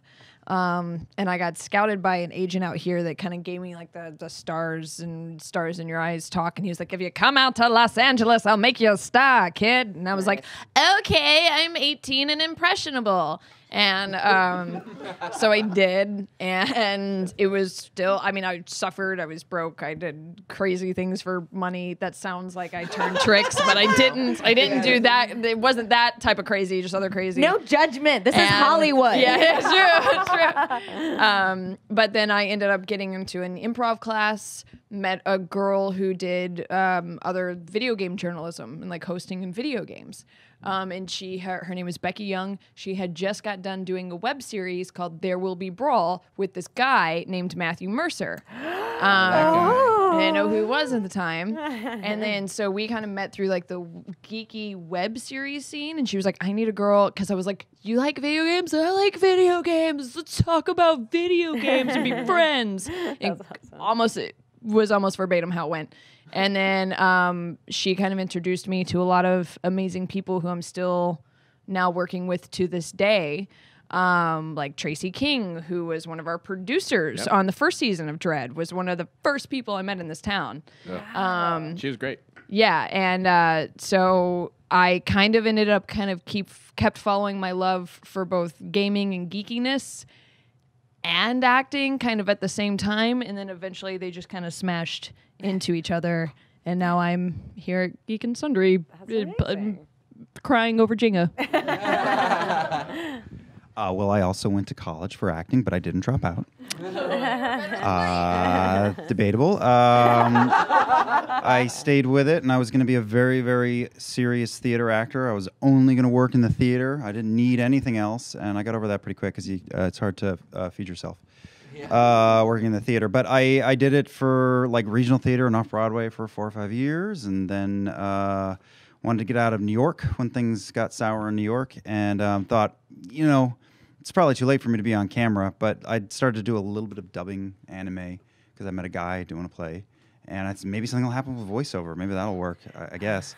And I was still doing theater here in LA, and then slowly that little pebble became a little rock and turned into a boulder eventually. And then I just like theater, I left it behind because video games and animation and anime and now regular animation just start going. And it's hard to, when life is. Is that your Cthulhu impression? I just need to. No, that was my nervousness before the show started. But sometimes life just, you tell life, this is what I'm going to do, and life goes, oh, honey, here, try this instead. But interestingly, I never really made. Interesting to me anyway, I never made improv a priority for myself, and I wish I'd gotten into it sooner. And Critical Role really was my baptism by fire. Yeah. It's the best thing. I mean, if there's any actors watching, improv is more important than anything, I think. And I've just loved how much we get to do every week for 4 or 5 hours. So that's amazing. Take some improv classes, kids. Erika, you and I know each other. Oh my God. From before we exploited our nerddom. We did. We were both doing nerdy things separately, but we were in this indie film thing. Yeah, a little short. Yeah, indie short and stuff. And it's not on the internet, and I hope it doesn't get there. Personally. Speaking of wigs, basically it's a non-sexualized version where I'm Erika's dom. Anyway, that's the short. Pretty much. And there were wigs, so there was good wigs. You had a good wig. Yeah. Oh my God. So we had this idea of one show that we were going to do on Twitch, where like everybody has to show their old work that they're terribly ashamed of, and then do a watch along of it. Right? Well, now you know something about Amy and me. I have a zombie short that it will never see the light of day ever again. You think that, you say that, but it was called Jezebel Zombie Lovin'. That's amazing. Now I really want to see it. Yeah, I know. It can also be seen on Pornhub as well. Yeah. What's that? But for the record, Amy makes a great dom. Great. But I think we'd be interested in this short film. There was no sex. It was a discussion between the two. It was a discussion. Yeah. It was a discussion. But I feel like every weird skill in my life literally was leading up to madness, because I was a child actor, and I did on-camera stuff and musical theater and a lot of Shakespeare. I stopped in college to do the college thing, communications at UCLA and violin, and then I went back to, I am method trained. I was at the Strasberg Institute. And I did that, and then I did UCB and improv, a lot of improv, and that's where I met Sax actually, and Joe Starr and all the other people that are in internet geekdom now, and so I was on this track of acting because I really I love it, and I just need to breathe it. But on the other side, I just have been a geek my whole life. I learned to read with comics, and I've been playing D&D since for decades. And on one of my improv friends actually, same as Marisha, pulled me in and said, "Oh, you know how to do on-camera stuff, and you're into video games. So why don't you? We just need somebody to read a teleprompter, really." And I eventually ended up taking over all of it and writing and producing and just really taking to on-camera geekiness. And also voice acting was kind of on this little path, and that kind of started ramping up last year, and it all just kind of coalesced into madness with improv and RPGs and acting, and it was incredible. I feel like this was the most incredible gift I've ever been given in my life. Yeah. Madness. Awesome. Yeah, snaps for real. Yeah. I had a similar story where I grew up in the Midwest playing D&D and role-playing games and things like that, and I went to... I have that in my Midwest experience. Well, yeah, I forced my friends to play D&D with me on my birthdays. You're like, you're coming over, and here's your character. We're doing this. DM? I DM'd, yeah. I would always DM. But I love playing more than anything. But yeah, I have my degree in theater and art and international studies and stuff like that. And then I moved out here because I was like, I want to do film acting instead of theater acting because I've done that. I'm fulfilled. And I booked a lead role in a movie out here, which will never see the light of day. It's one of those things. But it paid pretty well, and so I was able to like sustain myself acting. And I was like, I got the bug, and I was like, this is what I want to do. And then this is advice that I give to anybody when you move to like a new city, try to find your tribe. And I was with Dungeon Master and with the sister show Adventure, and I met like Matt and Marisha and Taliesin and just fell into it. And then King of the Nerds happened, and here I am. That's amazing. Yeah. Awesome, Jeremy. Yes. So I grew up in Memphis, Tennessee, wherever. Danny Carr, where you at? Yes. Oh, holler. Representing. Yes. That's right. So I grew up there, and I always was a writer, really growing up, from like the age that I learned to write. It was like writing weird stories and all kinds of stuff. And was in Memphis until basically high school. And then after high school, I moved to Colorado, where I went to Colorado Film School and studied acting for the screen because, like Liam said, I knew that I wasn't going to make any money as a theater actor. And so I was like, well, I'll study here. I found this amazing coach. She was the dean of the acting program at the school, Colorado Film School. Her name is Galina. She's from University of Moscow. Stanislavski's trained like hardcore. And just really put me through this intense acting years of, school there. And it just took me on a whole new level. And then she'd be like, "You're ready for Hollywood." And I was like, wow. Okay. Oh my God.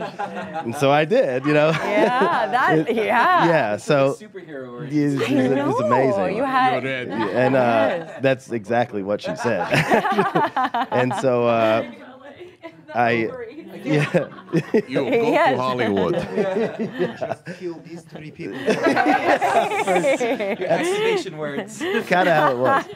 So then I, moved here and started really making money doing commercials and stuff was kind of how it came about. And then Oh my God. Oh. We were at the decompression, like we all went to a bar after we wrapped to, kind of like decompress.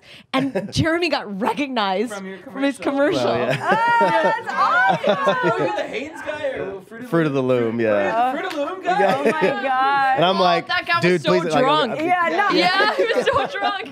not right now. Yeah, not right now. Like, too much. If you only knew what just happened. And so came here, and I had, like I said, had done the show with Adam, and I'll just tell you about this audition I had with Adam. Yeah, please. And it was like a straight to callback audition because And this is for what? What project? Escape the Night. Escape the Night. Okay. And the manager I had at the time knew the casting director real well. She's like, "I'm gonna get you this straight to callback with the director."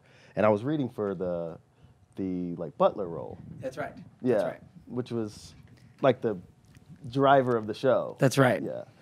And I go in, and it wasn't anything weird with the audition, but it's like those moments when you connect with the director.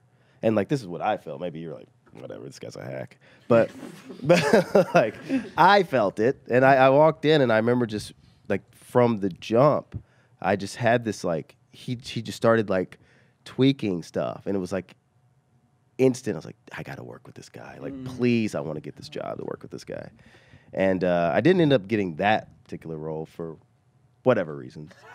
There's a network. There's a network in the middle, and they call it all kinds of things Yeah. on that show. But I know. But that's exactly what I felt, Jeremy. And I said, I'm casting him anyways. Is what I said to the network in something. You can take this guy, but I'm putting him in something else, and that's Deal with it. deal with it. I'm casting him, so figure the rest of it out. And that's what my happened, and gosh. because of that, I'm here. That's amazing. Weirdly enough, Yeah. he also said, "You are ready." Yeah, you're ready for it. You're ready for Hollywood. The networks just don't know it yet. That's amazing. Well, we're going to go now to some fan questions from chat. And real quick, we have so many.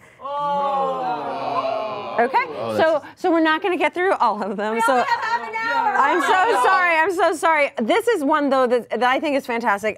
From Dunkelheit, do you sometimes feel like your own character in Madness? Have you brought something real about yourself to create them? And I'm going to tag on, if you're ready, if you're willing, what is your personal Jenga tower? Okay.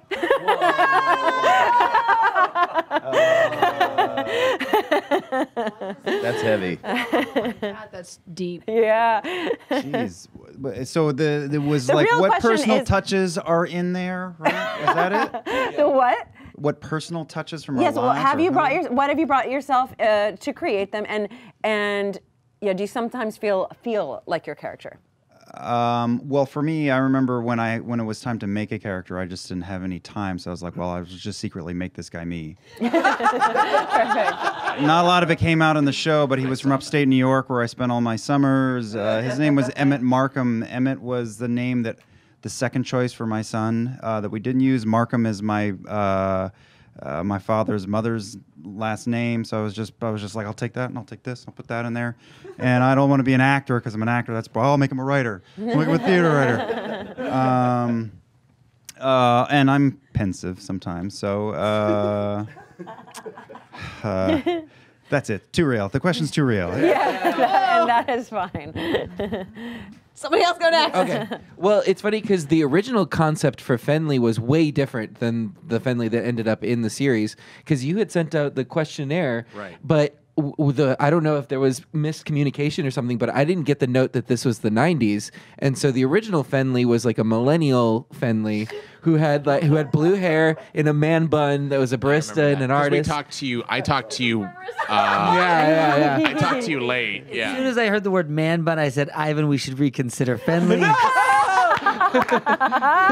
but I do remember that was the one part we missed because I brought you in and then but it was fine because all the things you were saying is like, this is all great. Let's just pull it back To the 20 time years series, or so. Because originally his ex-boyfriend was like a social media star, and so that was the thing of like the breakup was very public, and Said people it was were very different, but it was very similar. You just similar, yeah. Yeah. But the creepy factor was that people were like stalking Fenley, and that like things would show up on the Instagram that they couldn't have access to, like inside the apartment and stuff like that. So like something supernatural was going on. But it was nice to kind of discover Fenley on the day too.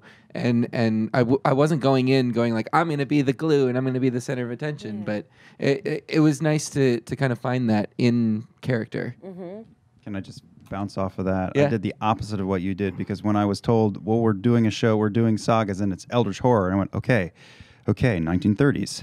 I'm a playwright in the 1930s. I need to look at Odette's plays again. I need to with the heyday of vaudeville going to Broadway and Stanislavski, and then I was like, okay, no, it's the Fresh Prince of Bel-Air. I need to watch the Fresh Prince of Bel-Air. I put some Fresh Prince of Bel-Air looks together for Fenley, which he denied me on. I'm like, no crop tops. we found the right place for Fenley, but it was not Fresh Prince of Bel-Air. Oh my gosh. Okay. Yeah. How do you follow that? And I'm So- just ignoring the Jenga Tower question. That is fine. That is well within your rights. I am not your storyteller. So I didn't expect Jude to be such a dick, because he kind of was. But as far as like the elements I drew for myself, I guess, I very much love my mother like Jude does. And, I also have worked in hotels before. That's sort of where I got that whole element of it. But, I think Jude I have a lot of friends in my life. I'm very I really care a lot about my friends. I've tried to probably go above and beyond more than I should. And I think the difference with Jude is if there's Jude's friend that he lost, Jordan, who I referenced in the show. That was when like Jude stopped caring, and so like because he lost this friend that he cared so much for, and so and it was something that he sort of felt responsible for because his friend, died when he was there, and then Jude didn't tell anyone about it. He just sort of was like, because he felt like he was responsible for the death, and so he just sort of kept it on wraps and it was like, I was never there, never knew anything, and so that's sort of like the black door that I was dealing with. Yeah, and that's what was so tasty about like Jude's backstory is that there was this element of like, oh man, it wasn't I lost a friend. It was I lost a friend and I didn't tell anybody. So we went even deeper into it. It's like he didn't tell the family, he didn't tell anyone. So literally, like the family, as far as Jordan goes, he's a missing person. Like his family may even know that he's still alive. Kind of a situation where it's like nothing was ever reported. Because he's the only one who ever saw it happen. So like writing with that level of guilt was awesome. Yeah. And to think about that, I mean, it's like a kid that's growing up and going through his teen years, and then all of a sudden, like at age 15, 16 years old, I was this loving person, and then I commit this sort of like sin inside myself, and that's gonna lost. Yes, I change it. Yeah. So. Yeah, you are exactly like I thought, a dark person. Marisha? Sorry. Oh, we're tangled. I mean, I kind of alluded to it earlier, but I probably the strongest element of Abigail that I brought over for myself was her kind of running away. For Abigail, maybe running away from this kind of small town, middle America, secluded lifestyle and trying to head to a big city like Los Angeles and completely reinvent yourself, change who you are, kind of forget what was behind you. To a detriment. Like, because we talked about your look and how the fact that your look was so extreme, it was one of the reasons you weren't getting callbacks. Yes. Once again, especially in like the 90s when all of our black and whites were super clean cut and we were all in polos and no tattoos. Remember when the industry was like, if you have a tattoo, we won't. Oh, yeah. But it's impossible for you to be anyone else. So, yeah, she was kind of came and starkly reinvent. I saw her from her town in Illinois of being a like kind of tomboy, t-shirt and jeans, hair pulled back, no makeup kind of girl. And then she kind of found these idols and these old Hollywood starlets like Greta Garbo and she got inspired and influenced, and that's what made her make this kind of leap beyond all of the things that she was dealing with at home. Right, on top of being, once again, kind of a dark person. So I could kind of pull from my experience of knowing what it feels like being stuck in like a small town in the middle of Kentucky where no one understands you. They think you're weird because you're different, so then they call you like slurs and stuff like that just because they don't understand. And that can easily breed anger. Like I dealt with anger like in my high school years of kind of feeling trapped. And for Marisha it was like the town, and I was able to like fight past that. For Abigail, that kind of got condensed down into her father and kind of turned into... That was the focal point. And that was the focal point of feeling trapped by this one individual. And she was kind of a cautionary tale of what happens if you don't release your anger and let that bottle up and then just Because being snapping. angry at life is so obscure and it's Yes. very hard to relate to, but being mad at your father and being able to have reasons to point all of blame. that energy into it gives it a place to go. Right. So, Yeah, it's a little more dangerous too. yes. And if you're a little unhinged and probably you're dealing with some issues way beyond all of that, that can definitely culminate into some bad things, which kind of ended up being Abby. Yeah. Let's lighten the mood. God, I was the wrong person to leave for last. Yes. Gosh, Selena is so incredibly different than me. But I brought a lot of myself to her, I think. Well, I'm gonna disagree with you. She gets real sweet. She does though. Like she gets really, really sweet. Thank you. That was something that again, like I didn't expect would come out because she like is so walled off, and I was like, oh, she's gonna be walled off, and she's not gonna let anybody close because like, what if they have to watch her lose her mind, and that's you never want to have that. I think everybody brought physical items into their character. Probably like mine was I brought a charm bracelet that I made and everything, and yeah, that was an easy way for me to kind of like give something to it's a totem or some kind of fetish to be able to like have something to ground to. Grounded, yeah. It was very grounding. Yeah, okay. So mental illness runs in my family. Yeah.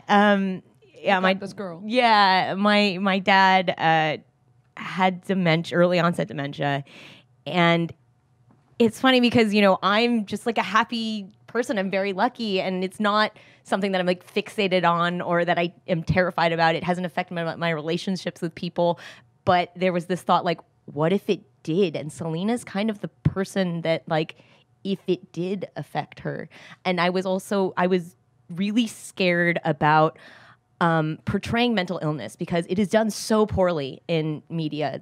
In so many instances, it's so hard to do it correctly. And I know our community, especially, really appreciates it being dealt with delicately as it should be. And I didn't want to kind of make it a caricature or like mental illness gives you superpowers, kind of like a Sherlocky thing. So like bringing that, I think from my life really grounded it. Plus, I have a friend who suffers from probably psychosis, and they talked with me a lot, like about what it's like, what it feels like, what it sounds like, and made me a playlist that actually helped me get into that headspace. So I brought a lot from my real life into this, and it really, really helped a lot. You killed it. Yeah. No, it was tough. It was one of those mental illnesses, and I agree with you. It is so, even when you touch it, it can be a lot. And I mean, it was actually the part that I was least worried about, because when you were talking about something you wanted to do, I was like, no, if Erika's going to make this choice, she's going to do it well. And she's going to do it fine. And I did a lot of my research on my end because the voices explicitly to make sure that I wasn't misrepresenting what that could mean. Yeah, and you totally played into it in like the correct way, and that helped so much. Like the whispering in my ear while I was making the polls and like the things that you would say. Right. Yeah, because it's ironically, and this is again not trying to take the question away from the cast here, and I'll just say very briefly, one of the reasons that we synced up on the Selena with mental illness element is at the time, preparing for Madness, I was playing a lot of games, video games, and reading a lot of books that had dealt with, psychological horrors. And one of the games that I was playing was Hellblade: Sensuous Sacrifice. I specifically didn't play it before I went into this. Yeah. I'm going to play it now because it looks amazing. It's great. It's an amazing game. Yeah. But in just knowing that a lot of people who are in the profession vetted that and looked at it and said, yes, this is a wonderful representation in a fantasy world of a journey that this could be into. I felt, and it had such a profound effect on me that I was like, okay, I feel more comfortable than I did beforehand being able to like utilize some of these tools and tactics. So boosh. Thanks. Well done all around. Ivan, this question is for you. Libertinian says, for Dread, you got inspiration for the Goat Man from an urban legend subreddit. Where did you find your inspiration for Madness? So, psychological horror is, and I'll be totally upfront, I was not a Lovecraftian fan before Madness. In fact, it was something where there was a lot of people saying, well, let's do Lovecraft, let's do Lovecraftian horror, let's explore that. And I it wasn't as exciting for me as some other things. But then I started reading all of the stuff, and then Adam and I had a big conversation about like trying to set it in a decade that's relatable. So, and then there was, of course, some concerns about that not being true to form, and a lot of the like trying to bring technology and elements into it, which I was not okay with. I didn't want, like, it was even really a stretch to have Celine to be tapped into the internet as an on top of it, and I knew that if I was going to include it, it was going to be one of those, okay, this is part of the background, but then it's not going to be part of the storyline.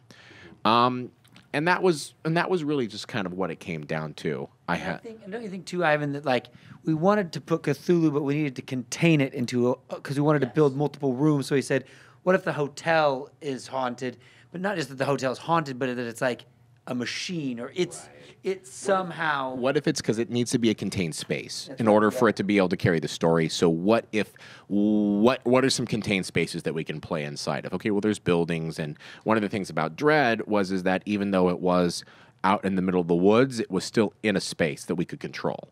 So having to want to do an urban setting this time, it felt really natural to be able to just put it in a building. And then we had we talked about time-space fuckery up through the wazoo. And so it kind of all just kind of fell together, like having the building manipulate time-space and then trying to bring an elder god into the equation. And it all weirdly rolled together. Definitely killed it. This is from T-Boys. Xander, how did you feel seeing that after your heroic sacrifice, the Tower of Madness was then replaced with a new Dread Tower with even more complicated? Well, like I had mentioned before, I got to watch everything happen in the video village. So, on one hand, I was glad I didn't have to deal with that.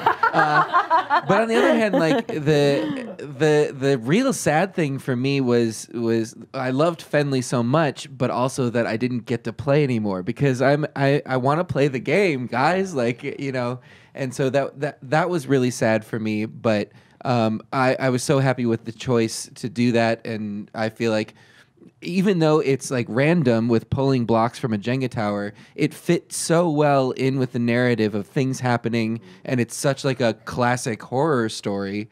And to go off of this too, but I think we had the conversation of like, we have to be careful as like minority characters of trying not to get killed off. Because there's like the whole trope of like bury your gaze. Yeah. Did you end up writing that article? I didn't, no. And everything just was randomized, but you made the specific choice. And there's agency with what Fenley did, and I think that's different than what the bury the gays thing plays off of. It's to humanize a gay relationship by losing someone or something like that. Yeah. But it really was anybody could die at any time, and so there was this fair element of that. So not to go on a tirade for that, but yeah, that's perfect.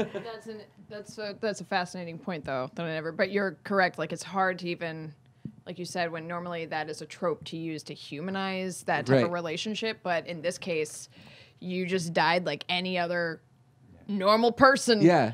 No, that sounds. You know what I mean? Yeah. It was random, but it was also a heroic sacrifice, which is different than. Oh, thank you. Which is different than a character like getting killed off just for the sake of getting killed off. It's something that you have to think about in this new genre or whatever it is that we're all playing in. Is that anything can happen to anybody at any time? Yeah. And so Adam and I had contingency plans if there was going to be a death in episode 1 or 2. Like, we knew what we were going to do. We didn't know if it was going to happen, but we planned for it. And I know you won't say what. I mean, Fenley, then we'd have to kill you again. No. That kind of stuff can't be revealed. I don't know if we want to pull the curtain back that deep. Okay, all right. Yeah. In like a weird way, though, like that makes Dread and like the Dread Tower like one of the most transhumanistic things that you can find. Like, we have surpassed it. Everyone can succumb to the Dread Tower. Like, It's an equalizer. It's an equalizer. Yeah, we're all on equal playing field. cold and uncaring. Cold and uncaring.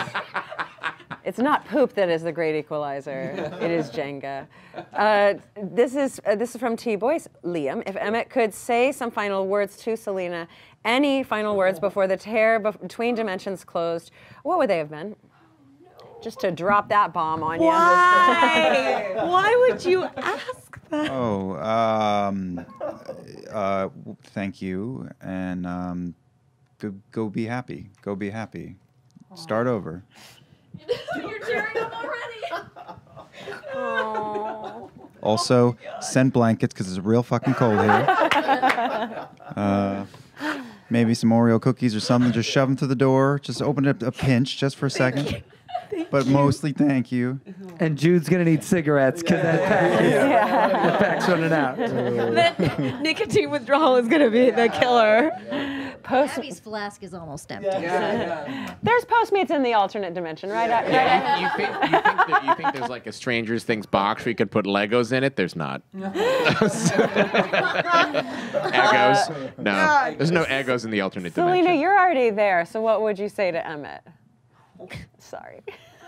No, you're not. You're already there. I love you. Oh, shit. I love you. Send blanket.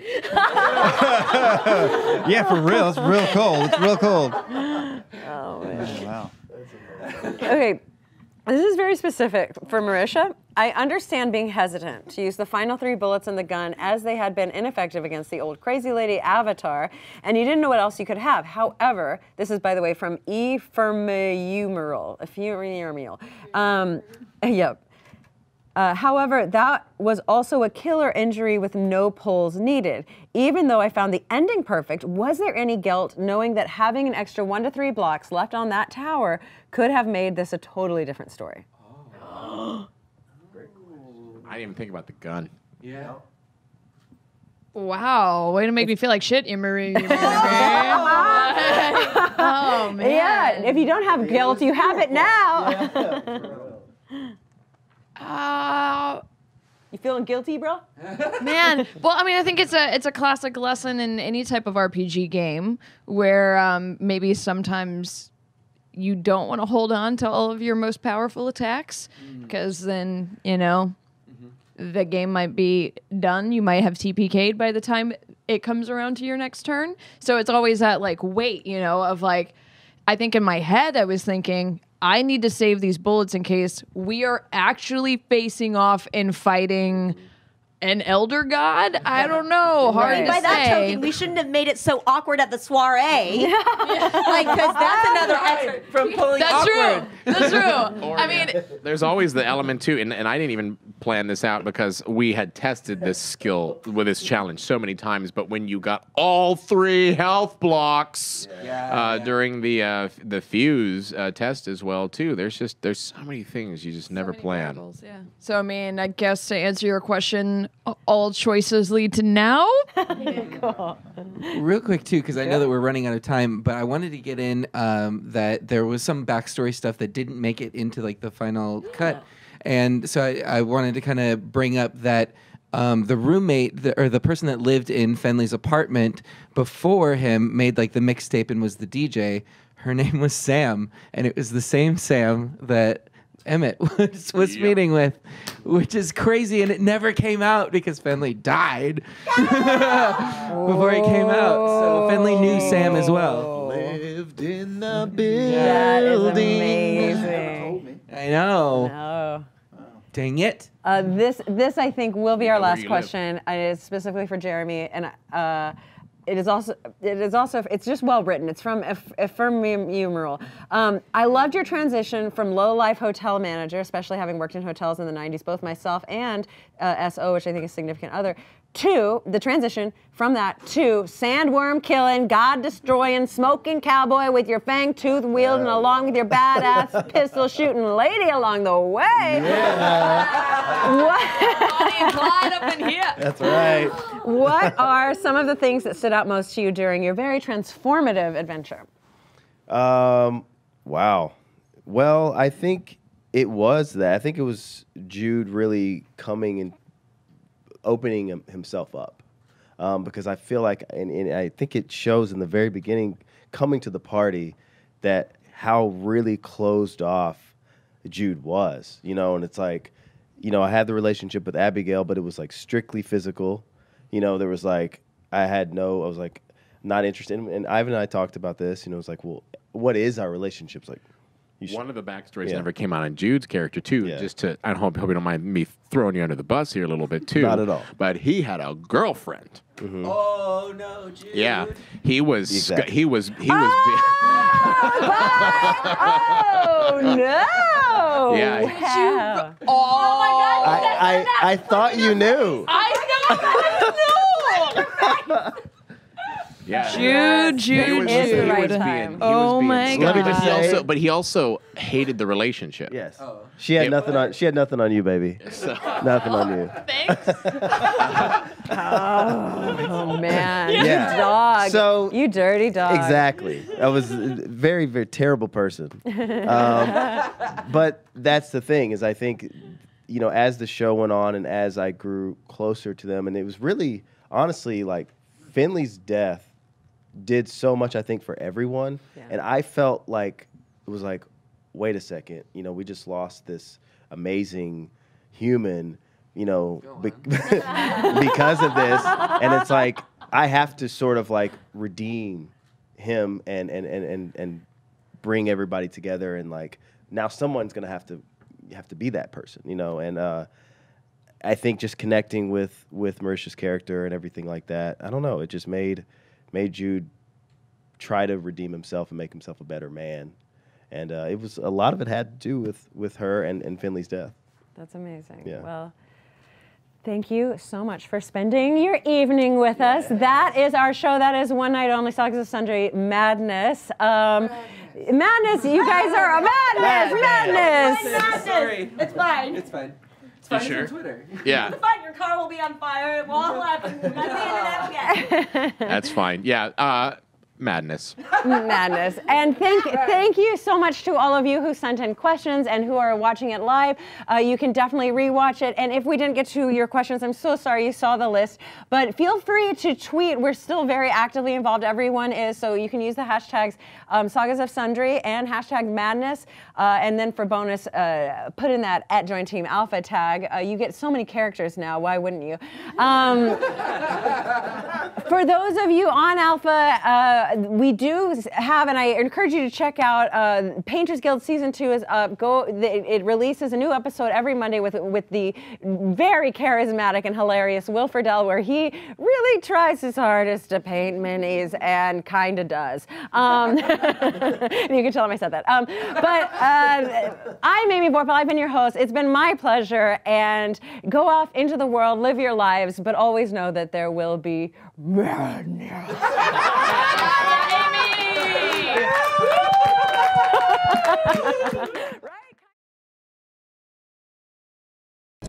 Apologize once again for interrupting your viewing entertainment.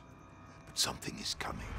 A world filled with horrors that will bore into your mind like a drill, twisting and twisting and twisting and twisting until your brain breaks and the hole is filled with nightmares until it consumes you. These are the Sagas of Sundry. I am Mr. Wren, and there will be